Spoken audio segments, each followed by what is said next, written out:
This is insane. Large Pokemon YouTuber PokeRev, known for pack openings and general Pokemon entertainment, just uploaded a video showing off his $2 million video game collection, which is just wild. I knew PokeRev had a pretty impressive collection. He's shown off little tidbits here and there, but as far as I know, this is the first time he's ever actually done a collection tour of his video games. My name's Greg. My entire channel is dedicated to collecting and investing in video games, if you're into that kind of thing, with heavy focus on sealed and graded. I'm excited to watch this thing. Hopefully I can add some tidbits of information for you guys. Let's get into this. Oh, I didn't see you there.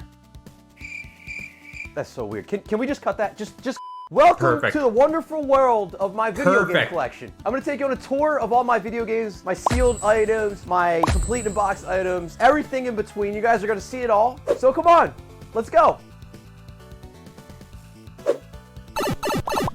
Never mind him having a $2 million collection. His transitions have a higher budget than this entire channel. Also, how about those statues in the back there, hey? Damn, he's also a statue collector. That's insane. So for those of you who don't know, I grew up in the 90s. The Nintendo 64, Game Boy, GameCube, all those consoles were some of my favorites. And that's kind of where a lot of my collection is at this time. And as you guys can see, this is the wall of video games that you've seen in pretty much all my videos in the background. For those of you who don't know, these are all pretty much factory sealed video games. We're gonna get to these games a little bit later, but I want to show you guys a bunch of other stuff that I have in storage. So we're gonna start off with all these bins that I've had in storage that I pulled out for this video. You always know it's going to be good when it's kept in storage. Most of my best stuff is also kept in storage. Right here, I have a completely sealed factory case of the video game Perfect Dark, which is for the Nintendo 64. So these are case packed with 6 video games inside. I just thought this was really cool. I mean, how can you not think this is cool? So I had to grab it off of eBay. And then this is the game Perfect Dark, if you've never seen it before, for the Nintendo 64. Very cool that he has a Perfect Dark case pack. For whatever reason, Perfect Dark has kind of always been available in case pack form. Maybe one of you guys can let me know in the comments if Perfect Dark didn't sell well, if it was kind of a disappointment. I'm not sure what the story is, but it's always been available factory sealed. It's just like oddly available. It's weird. I'm an N64 guy too. I have no attachment to Perfect Dark. Never played the game. It says Pokemon trading card game on the top of them. Okay, ready? Boom. 2 cases of this. This is the Pokemon trading card game for the Game Boy. And it is kind of crazy. I found these on Amazon years ago, and there was a seller that was just selling these. But like, they're literally off of Amazon too. That's insane. Really all sealed. So here's one so you can see them. And it actually came with a Pokemon card inside. And I grew up playing this game. I probably played it and beat it so many times that I can't even begin to remember how many times I did that. Cool. It was for Game Boy Color. And yeah, I just think these are so cool. Let's see what... I've never played that Pokemon trading card game, but so many people say it's like an incredible introduction to the actual competitive game and that game is very addicting. That's insane that he has 12 factory sealed mint case fresh copies of that game. It's funny, the collector in me loves it, but like that makes me hesitant to ever spend real money on that game, knowing that there might be that many copies out there. What's in our next bin? Is there really just one game in here? Oh, I remember. Oh my god. Okay. I have to be really careful with this. This is like one of the cleanest Star Fox 64s I feel like I've ever seen. Wow. It comes with the Rumble Pack, and I believe the guy that I purchased this from actually got it out of a factory sealed case. Man, I freaking love that PokeRev does N64. That's like my bread and butter as well. I was going for a full N64 set until like very recently, where I decided to finally break up the complete in box set, sealed set. Yeah, I love that he is also a huge N64 fan. This is fantastic. I have a Pokemon Snap storage bin of all Pokemon Snap stuff. Don't judge me. Do not judge me. And actually, let me show you really quickly my Snap machine. So this right here is the Snap machine. I'm gonna turn it on so you guys can see it. But they had these at Blockbuster. Most of you probably know the story. But if you don't, they had these at Blockbuster. This is the inside.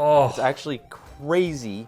And this still is fully functional. This is so cool. You can turn it on by just clicking this. And voila, Pokemon Snap. There's been 1 or 2 Snap stations floating around in like these Canada Facebook groups, and every time they come up for sale, it's like anywhere from $5,000 to $10,000. There is no like set price on these Snap systems. It's basically, if you want one, you will pay whatever price it costs when one comes up for sale. I would love to own one of these things, but like price aside, I don't even know where the heck I'd keep it at this point. God, this thing is cool though. So first off, here's Pokemon Snap. This is another factory sealed game that I have because I love the game. I don't know why, I just absolutely love this game. Next up is all of my Snap cards. And these are pretty much priceless to me because you use these to actually print out your Pokemon Snap, sort of like snapshots and everything. And here's the deal. You use this, you put it over here, you put it in your machine, and the second you use this, it becomes unusable. You could never use this again on any machine. That's it. So I don't think I've ever actually seen the entire Pokemon Snap machine like do its thing. I don't think I've ever seen these cards before. that's why these are so priceless to me. And pretty much to anybody that owns a Pokemon Snap station that's fully functional. But the other thing that's pretty much priceless to me is this. This right here Printer paper is printer paper and ink. So it actually comes with both of them in here. And I don't know, it probably says, right here, 50. So you get 50 sheets No and you get a way. full thing of ink. And these still work. So I know like ink dries up over the years, but The random pieces like this are what really set collections apart. Like that is so cool. the other thing I have is a not for resale Pokemon Stadium. They actually converted these to Pokemon Stadium machines, and they actually covered up the front of these with these big stickers. And this is the game that they put in there. Here's some of the prints. So these are some of the actual stickers that printed out. These are all the different like snapshots and stuff like that. Man, those stickers look pretty, like, those are pretty good quality stickers if I do say so myself. All right, you guys are gonna wanna see what's in this bin. Okay, check this out. Oh, I forgot, okay. I know what some of this is. Ooh. That feeling when you forget about your $2 million collection. So this says Nintendo 64 on the top. As you can see, it says 10 pieces, and it has Japanese writing on the sides and stuff. But check out what's inside of this. Woo. Frick, those are awesome. I love this thing. Those are I don't know, awesome. there's something about factory cases and like sealed things. I don't know. It's just so weird. It's like preserved over the years. But this right here is a copy of Pokemon Stadium, the Japanese. As a little note, if you guys are watching and you're like, oh my god, that thing is so freaking cool, you can actually still buy these out of Japan unopened. You don't get the factory case, right? You don't get a case fresh copy. Well, I mean, it might be case fresh. There are a lot of cases of this floating out there, but if you want a copy of this game, you can import it from Japan for like 50 to 100 US dollars. It's actually quite affordable. This is another thing in my collection that I just really love. I don't know, it's just so cool. It's so cool. And I actually have a second case. Like I said, there were a lot of cases out there. I think there still are a lot of cases out there, so I'm not surprised to see he has two, but like, yeah, they are freaking awesome. I would also love to have a case pack of this. Moving on to something I completely forgot that I had, and the actual original owner of this forgot they had it too. It says Pokemon Yellow on the side there. What US the price heck is $12.99. this? Canadian price $17.95. Quantity 24. It says, so this right here is actually kind of crazy. I don't know Guidebooks? how I found this. It was on eBay. It was a long time ago. It was probably like 5 or 6 years ago. It was just sitting there. I don't think I've ever seen another one since then. But this, or these, Unreal. are Pokemon Yellow strategy guides straight from a case. Oh my god, this is so nostalgic. Oh, his case Bro, look pack at stuff this. is so Hold on, cool. let me just grab the yellow. Oh my god, and it has KB Toys on it. I forgot. $29.99. Dude. Sealed game. These from a case. Yeah, those guides are freaking beautiful. That is so cool to pair those up with the game. That's something I'm trying to do now slowly over time is for some of my favorite games that I have factory sealed, I'm also trying to get like mint condition guidebooks. And it's actually a lot harder than you might expect. Next bin. Complete in box N64 games. It is the coolest thing to just be able to have the game in the actual box. This is Super Smash Bros. And literally... Watching him handle that thing with one hand like gave me low-key anxiety. Watching him like thumb that opening tab, it's just like, PokeRev, use your other hand. Please, for the love of God, use your other hand. I remember this as a kid, like opening these up as a kid, man. You can't beat that. And then here's the actual cartridge. And I don't think any of these games have really been played much at all. And then the person that I bought this collection from, they had opened the games up on most of them, and they would leave the plastic on. So that is Comp USA. Does anybody remember that store? $59.99. We got Mario Tennis. Oh, Paper Mario. All Such the a classic. classics here, These one are so another. Good. Like, it's just crazy. They just cut right there, took the game out, and then everything stayed in. Yeah, that's beautiful. Conker's Bad Fur Day. We got Mario Kart 64. I opened this up. Yeah, like 6 or 7 years ago, I bought it. I literally just bought it to open it up. It was really fun. Okay, that's actually crazy. I've never opened up a vintage like N64 Super Nintendo game myself, but I assume it actually is a ton of fun. It's kind of impossible to do with how high prices are now, but like that's really cool he got to experience it. The next part of the video game collection, you guys can't really ever see it on screen because it's behind the monitors and cameras. Wow. I have a Nintendo 64 Pokemon Stadium. This thing is still sealed. I don't know if you guys can see it. Wow, he has a sealed stadium battle set. No way. Woo.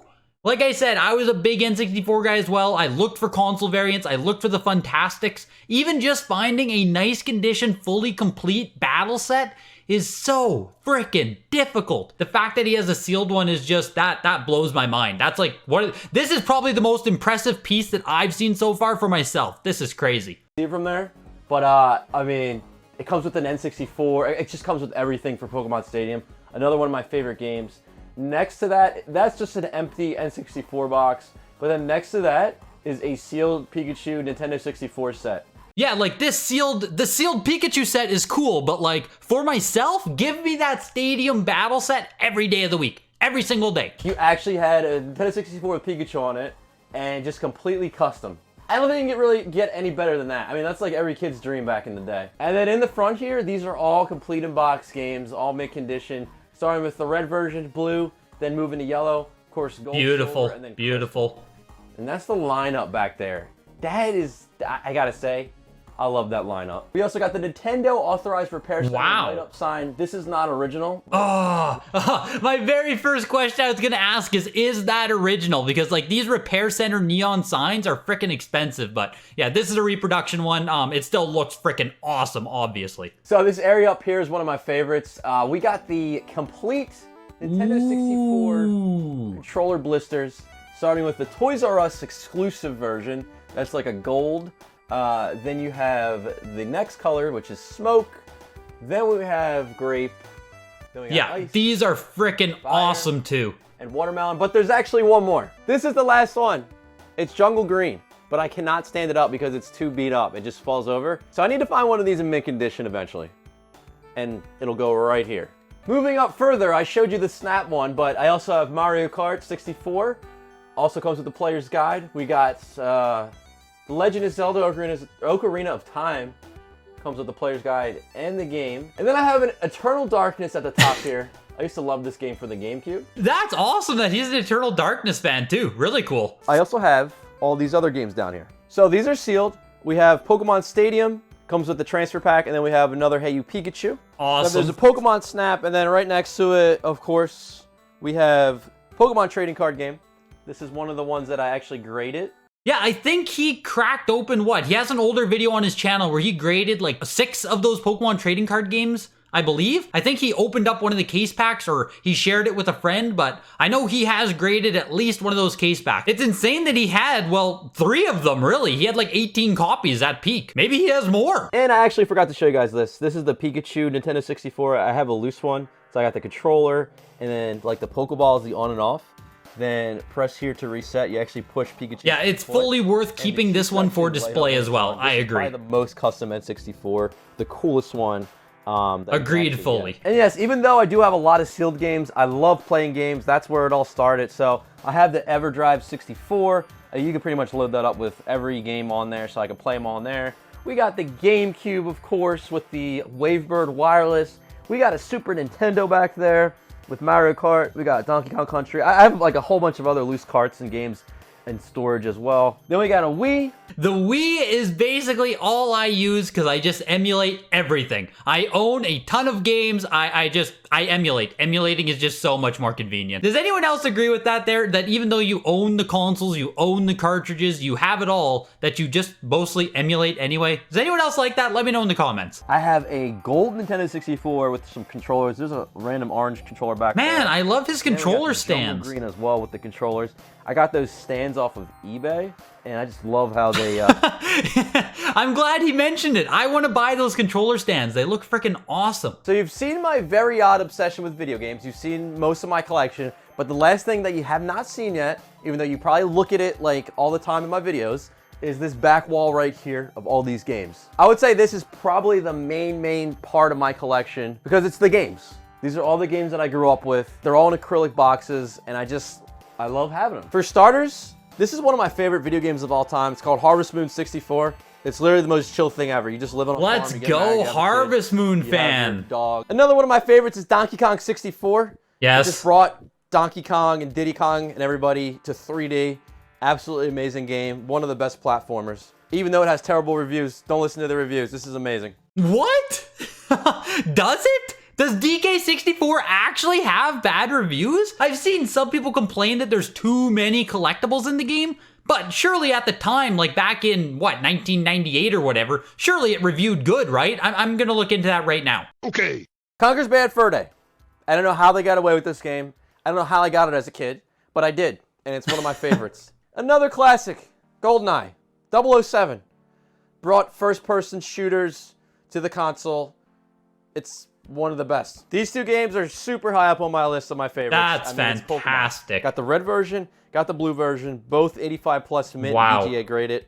I think VGA cases are better for the Game Boy games personally. I just like how their design is. There's not a ton of stuff going on. They're super, the freaking glare, PokeRev. That Pokemon Red, though, for me, like, that's a grail piece as well. I still need to get a factory sealed Pokemon Red. The prices on them went through the frickin' roof these past 3 years. I want to get the original 6 Pokemon games. I still need Red, and I still need Crystal, which, of course, are also the 2 most expensive ones. So, it's a work in progress. Next up, Super Mario 64. I think this might be the first game that I actually played for the N64. Wow. I mean, probably one of the best platformers ever made. It's me, Mario. So, this is like the original Black Label, I believe. So it has like rated K to A at the bottom. That's insane. That Mario 64 is actually crazy. And you know, it's funny. I'm sure that he has seen what the price of that game, factory sealed, is worth now. I'm sure he's also laughed at Mizkif for his qualified version of the game, which is objectively funny. But the fact that he doesn't have it graded and, you know, just kind of flips it around in his hand like some meat at the deli, like... This guy isn't playing around, right? Like, you can just trust that this guy's collection is as legit as it comes. Next up, Banjo-Kazooie. And frickin' Banjo-Kazooie next. This is probably my favorite platformer game for the Nintendo 64. Me too. I think Banjo-Kazooie wins. I think this is the best one. What do you guys think? Let me know down below in the comment section. I mean, one of the most unique ideas. This is by Rareware, which is... They made the best games, in my opinion. You know, really odd, too. Like, really quick about Banjo-Kazooie. It's, like, oddly difficult to find factory sealed. I don't know why. The obvious correlation is that if the game was popular and it sold well, there should be more of them that exist factory sealed. But then you have games like GoldenEye 64, even Mario 64 in what he called the Black Label there, even Banjo-Kazooie. Like, these games, getting them factory sealed, there just aren't that many floating around out there. And I'm not even talking about mint copies. I'm just talking about finding any copy of those games. It's always been slim pickings. I still need to get myself a copy of Banjo-Kazooie, and yeah, the price has gone pretty crazy on that one too. Not to Mario 64 levels, God no, but you know, it's multiple $1,000s now. The bird, they're back again for round 2, Banjo-Tooie. Really cool name. I wish they did a third one for the 64 or even the GameCube. I'm not a fan of the other one that did nuts and bolts. I think it's strayed too far away from the classic sort of like idea of the whole game in general. My experience with Banjo-Tooie. I rented it from the video game store when I was a kid. I got home, I popped it in the console, and they gave me Banjo-Kazooie instead. I already own Banjo-Kazooie. To this day, I still have never played Banjo-Tooie. That video game store ruined my childhood. Another version of GoldenEye's up here. Oh my god, here we go. Okay, check this game out. This is Yoshi's Story. Now, actually, this is the first Nintendo 64 game that I owned. I got this on Christmas with my brother. And that's when we officially had it. I love memories like that. We were like, yo, we're going to play multiplayer. I'll be the green one. You could be the blue one. No. We were little. We didn't know. It's single player. This game holds some of the highest amount of nostalgia for me on the system. Which is why, if you look over here, I have 1, 2, 3, 4 copies. There's different versions of them. This is the original one. Then I have the player's choice. And then I just got one with an old KB toy sticker. And then I just have another one. Another Conker's Bad Fur Day. I'm gonna go ahead and say it. Yoshi's Story on N64, pretty mid. It's mid at best. It's not great. It's mid. This is Paper Mario. This game is amazing. This was an RPG game, and it was Mario. They made a whole bunch of different versions of these, and they made like second and third, or I don't know how many they made. But this is the original. Paper Mario 1000 Year Door is the absolute peak of the series. Don't at me. Probably my favorite Mario Party of all time, although I do like the new one that just came out on the Switch. This is the best way to ruin friendships. Play this game. Another Harvest Moon 64.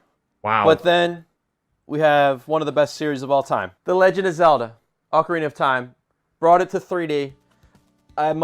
This is a top 3 or 4 favorite games for me for the Nintendo 64. And then we move on to Majora's Mask, which I don't know. I didn't enjoy playing this as a kid. I don't know why. I really should go back and play through this whole game as an adult. As a kid, I don't know. I just didn't like restarting like constantly. A couple of games that I actually keep behind me are my factory sealed Ocarina of Time here and my factory sealed Majora's. And honestly, he is right that Ocarina is the better game, but Majora's is a really close second. I also have my Majora's Mask statue behind me. PokeRev, go and play Majora's Mask as an adult. It's a good game. So after that, we have F-Zero, Snowboard Kids, and Bomberman Hero. I didn't play those games very much as a kid. Man, if that's a factory sealed Snowboard Kid sitting right there, that's like a top N64 rarity in factory sealed form. Like extremely low population. I know people who are looking for that game for their full sealed sets. Like that is low key and extremely rare game that he is just passing over. That's kind of funny. But I do have them in this collection. And then if we move down again, so you guys can see up close all of the duplicates. There's more duplicates, and there's 2 other games I didn't mention. Pilot Wings, Ready to Rumble. Then we actually got a couple more copies of Super Mario 64. Those are more Mario 64 editions. A couple more Harvest Moon, Banjo-Tooie, and then another Jet Force Gemini. But let me show you the up close of the Pokemon collection. So I showed you those 2. Wow. We also have Yellow, Silver, and Gold. Those ones are not graded. Then we got, of course, Pokemon Trading Card Game. We got Soul Silver back there, Platinum. Then I have another Hey You Pikachu, Pokemon Stadium. That's Pokemon Stadium 2. I actually think I like that one possibly better than the first one. And that's pretty much the whole sealed wall. But yeah, guys, I think that is going to do it. I hope you guys enjoyed the video game collection tour. Just wow, it's insane. His sealed wall there, the Pokemon Snap Station, his little statues there that he didn't even mention on, the full set of his blister controllers. It's insane. Like, what a collection. And like I said, as myself also being an N64 guy, that was just so much fun to go through. This gets me motivated to finally want to undertake setting up some kind of game room for myself. It's always so hard to display stuff well, and that's like, you know, PokeRev himself there has a whole bunch of stuff in storage. It's just kind of how it goes. But I really want to put together a nice wall like he did there. In my opinion, even if you collect a ton of stuff and you have like 3,000 games in your collection, the best way to display this stuff is kind of how he has it done. You have your most important pieces, the ones that mean the most to you, some expensive pieces, some big highlight pieces. Every single thing you have on display can really shine and show its personality. It's fantastic. Absolutely fantastic. Hopefully you guys enjoyed going through this collection with me. Go check out PokeRev if you haven't already. His channel is fantastic. Like and subscribe if you want to see more of my videos, and I'll see you guys in the next one.